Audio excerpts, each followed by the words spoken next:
तू मेरा जीवन सर्वस्व भी ले, तेरी आराधना तेरी स्तुति। तू मेरा जीवन, तू मेरा जीवन सर्वस्व भी ले, तेरी आराधना तेरी स्तुति। यीशु मेरे नाथ, यीशु मेरे नाथ, मैं करता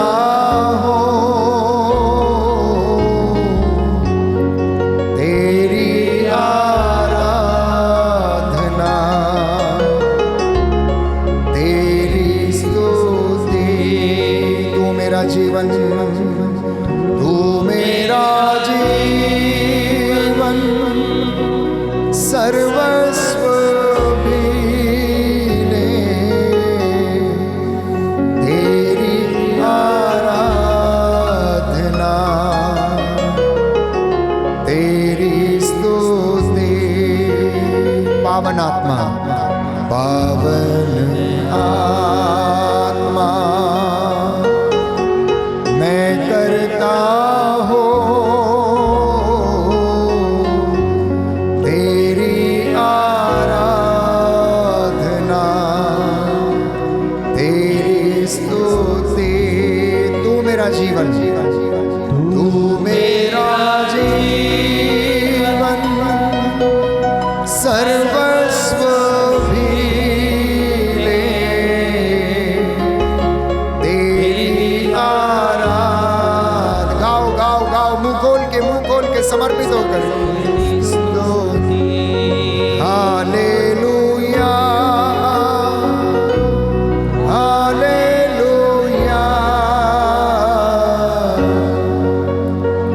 हालेलुया, हालेलुया। फिर से एक बार सभी लोग जोर से गाएंगे हालेलुया,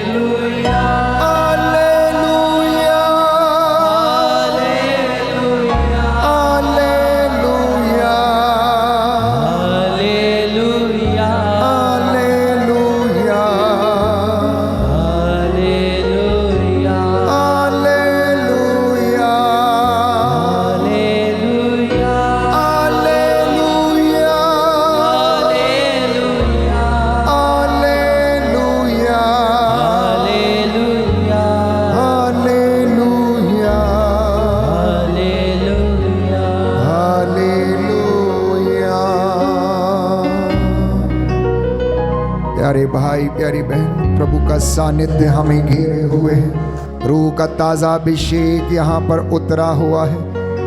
प्रभु का प्रेम, उसकी करुणा, उसकी दया इस वेदी से आपके परिवारों की ओर बह रही है। आप में से एक एक हृदय को वो स्पर्श कर रही है।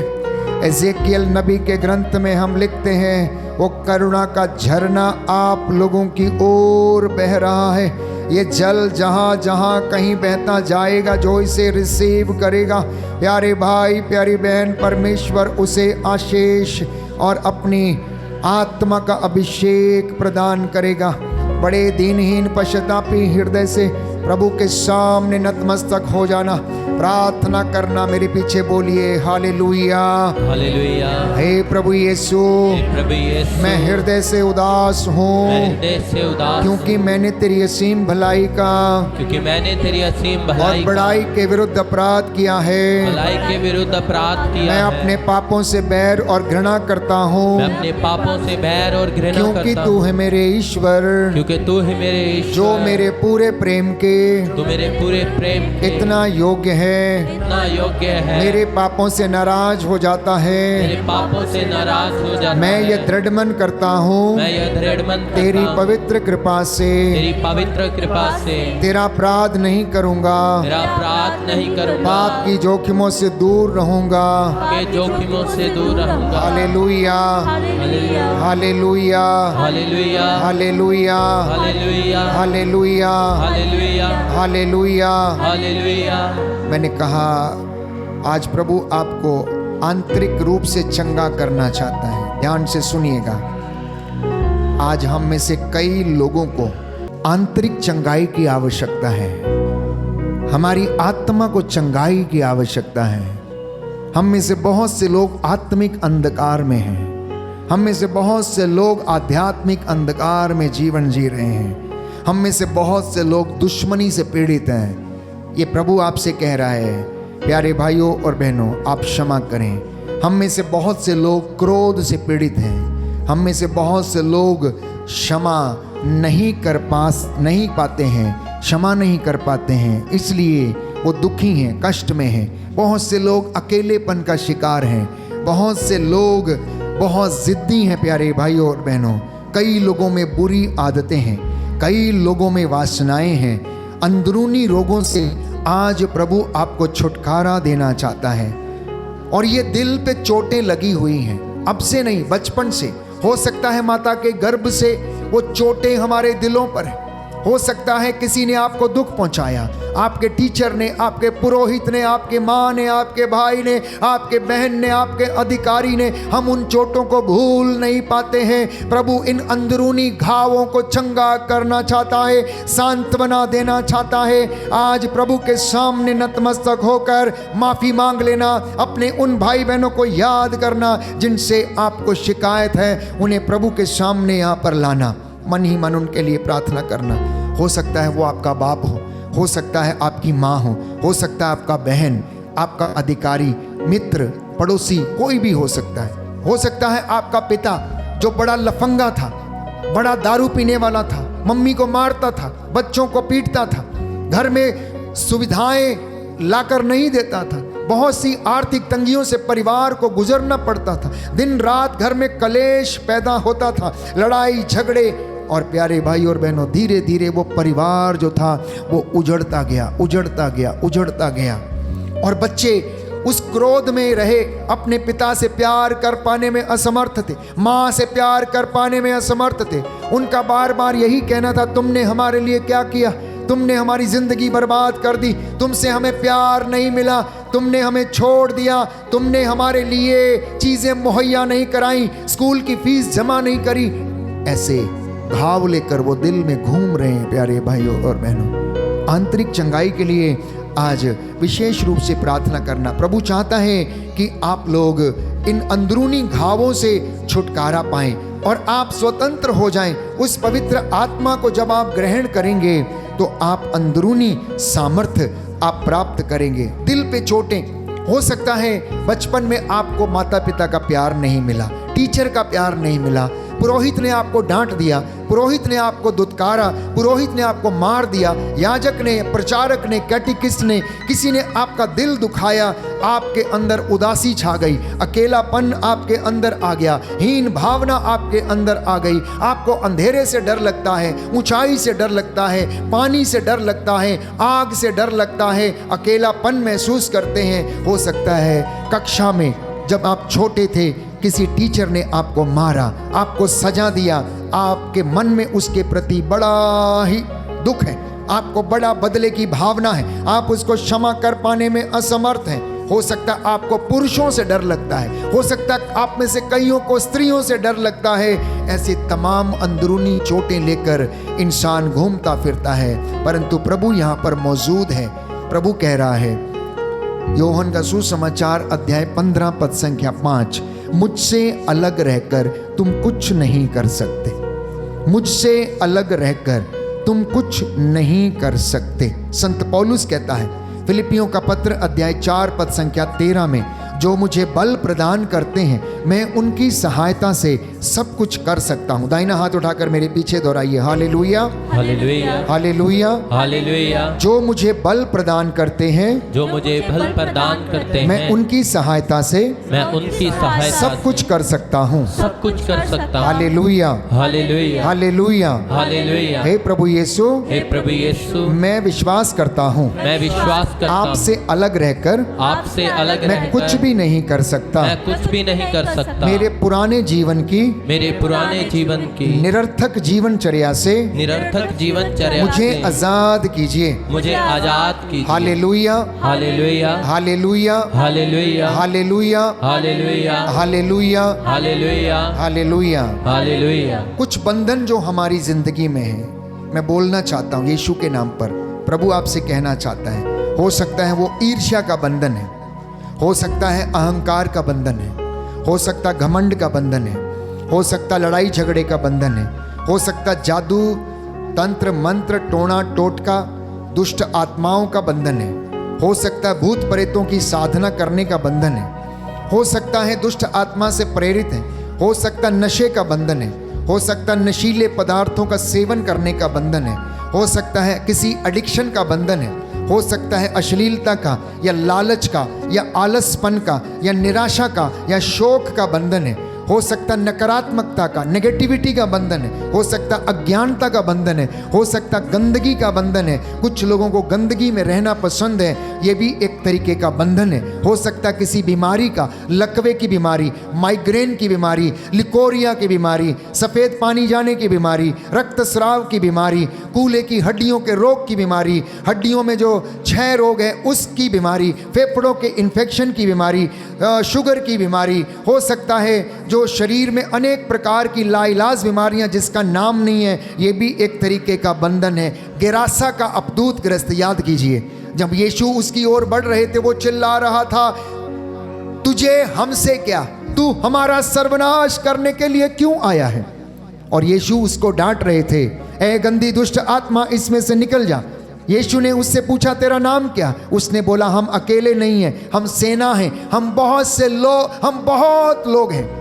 किसी एक व्यक्ति में ये सारे भी हो सकते हैं, एक भी हो सकता, दो भी हो सकता है। इन बंधनों को टूटने के लिए प्यारे भाइयों और बहनों हम प्रार्थना करेंगे प्रभु की महिमा के लिए। इन बंधनों से आज़ाद होने के लिए हम इस गीत को गाएंगे, तोड़ दे सारे बंधन तोड़ दे। आने वाला आधा घंटा हम विशेष रूप से डिलीवरेंस के लिए प्रार्थना करेंगे। प्यारे भाइयों और बहनों, बड़ी श्रद्धा के साथ, बड़ी भक्ति के साथ हम इन बंधनों को तोड़ने के लिए प्रभु से निवेदन करें।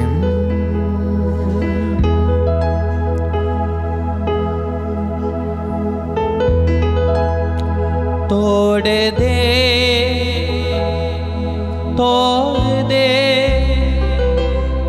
मेरे सारे बंधन तोड़ दे।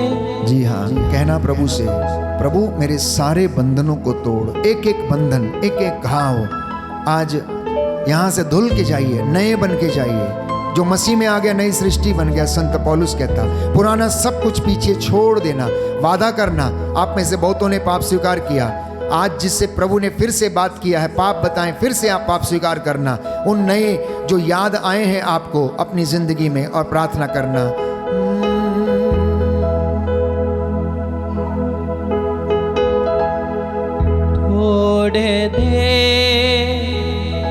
तोड़ दे मेरे सारे बंधन तोड़ दे। तोड़ दे मेरे सारे बंधन तोड़ दे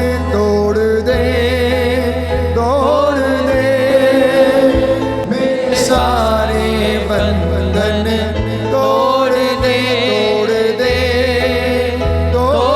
दे मेरे सारे बंधन। सभी लोग तोड़ दे अपने रूह की आग से, अपने रूह की आग से, अपने रूह की आग से, अपने रूह की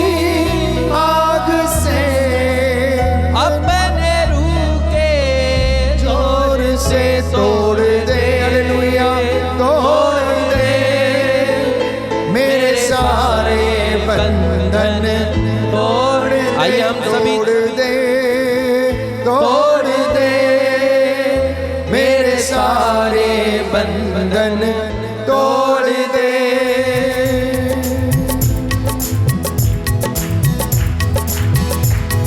आइए तालियों के साथ, विश्वास के साथ प्रभु को कहें, प्रभु मेरे जीवन में जो भी बंधन है सब तेरी पवित्र आत्मा की शक्ति के द्वारा आज टूट जाए।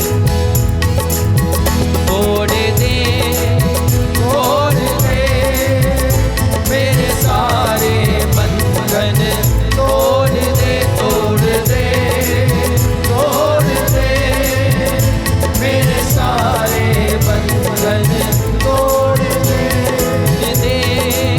तोड़ दे मेरे सारे बंधन, तोड़ दे, तोड़ दे, हालेलुया, तोड़ दे मेरे सारे बंधन, तोड़ दे।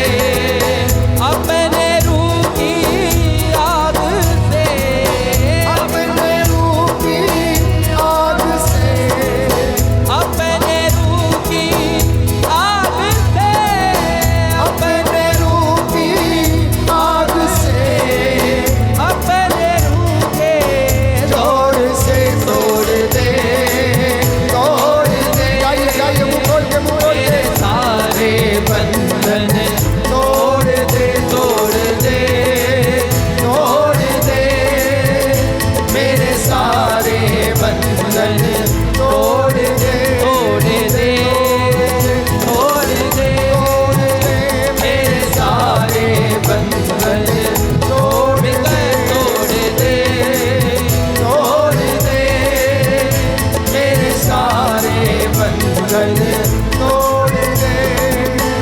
खाली बर्तन रूह से भर दे, खाली बर्तन रूह से भर दे, खाली बर्तन रूह से भर दे, खाली बर्तन रूह से भर दे, रूह का चश्मा जाहिर कर दे, रूह का चश्मा जाहिर कर दे, अपने रूह के जोर से तोड़ दे, हालेलुया, तोड़ दे, हालेलुया मेरे सारे बंधन, तोड़ दे, तोड़ दे, तोड़ दे मेरे सारे बंधन, आइए तालियों के साथ तोड़ दे, तोड़ दे, तोड़ दे मेरे सारे बंधन, तोड़ दे, तोड़ दे, तोड़ दे, तोड़ दे, तोड़ दे मेरे सारे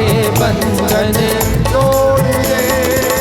अपने रूह की आग से, अपने रूह की आग से, अपने रूह की आग से, अपने रूह की आग से, अपने रूह के जोर से तोड़ दे, तोड़ दे मेरे सारे बंधन, आइए जोर से तालियां बजा के कहे, प्रभु मेरे बंधन को तोड़, मेरे सारे बंधन, तोड़ दे, तोड़ दे, तोड़ दे, तोड़ दे, तोड़ दे मेरे सारे बंधन, तोड़ दे, तोड़ दे, तोड़ दे मेरे सारे बंधन, तोड़ दे। नशे का बंधन तोड़ दे, नशे का बंधन तोड़ दे, नशे का बंधन तोड़ दे, नशे का बंधन तोड़ दे, निराशा का बंधन तोड़ दे, निराशा का बंधन तोड़ दे, अज्ञानता का बंधन तोड़ दे, अज्ञानता का बंधन तोड़ दे, गंदगी के बंधन तोड़ दे, गंदगी के बंधन तोड़ दे, ईर्ष्या का बंधन तोड़ दे, ईर्ष्या का बंधन तोड़ दे, अहंकार का बंधन तोड़ दे, अहंकार का बंधन तोड़ दे, झगड़े का बंधन तोड़ दे, झगड़े का बंधन तोड़ दे, तंत्र मंत्र का बंधन तोड़ो, तंत्र मंत्र का बंधन तोड़ो, ईर्ष्या का बंधन तोड़ो, ईर्ष्या का बंधन तोड़, अश्लीलता का बंधन तोड़ो, अश्लीलता का बंधन तोड़ो, तोड़ दे मेरे साथ, जल्दी